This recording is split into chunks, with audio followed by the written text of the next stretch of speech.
జై అమరావతి.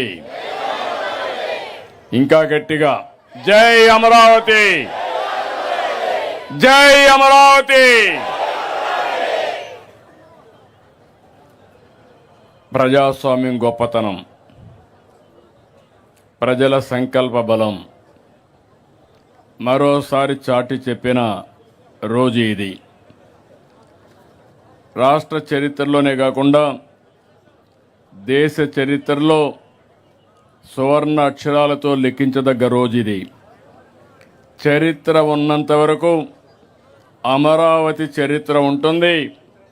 ఆ చరిత్ర ఉన్నంత వరకు రైతుల చరిత్ర అమరావతి చరిత్రలో శాశ్వతంగా మిగులుతుందని చెప్పి కూడా నేను మీకు తెలియజేస్తున్నా.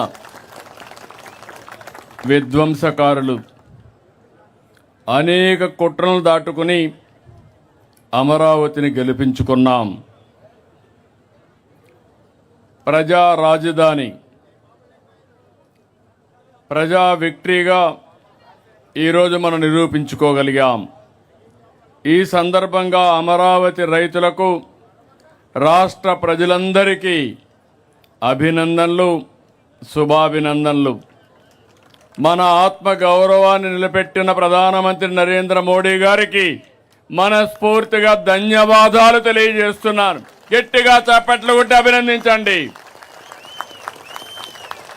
అమిత్ షా గారు, అందరూ కూడా కేంద్రంలో ఒకరిని కాదు అందరూ సపోర్ట్ చేసే పరిస్థితికి వచ్చారు. ఇదే ప్రాంతానికి ఇంత మునుపు కూడా వచ్చాను, ఒకసారి గుర్తు చేయడానికి.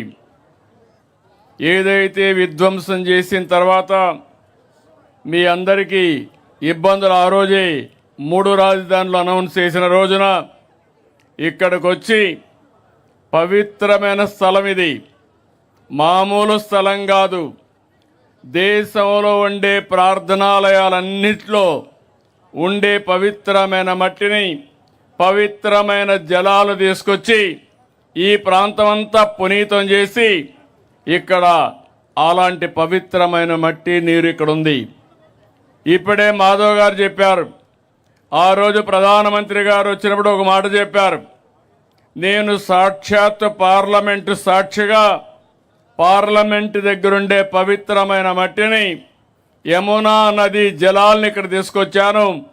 అంటే ఇది మట్టి జలాలు కాదు, దేశం మొత్తం అమరావతితో ఉంటామని చెప్పి నిరూపించిన రోజు ఇది.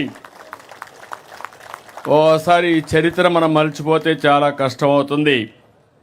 ఆ రోజు ఇక్కడే కాదు, అన్ని దేవాలయాల్లో, అన్ని గ్రామాల్లో పవిత్రమైన మట్టిని తీసుకుని, అక్కడ జలాలు తీసుకుని దేవాలయాల్లో పూజలు చేసి ఆ పూజ ఫలితాలు ఇక్కడికి తీసుకొచ్చాం.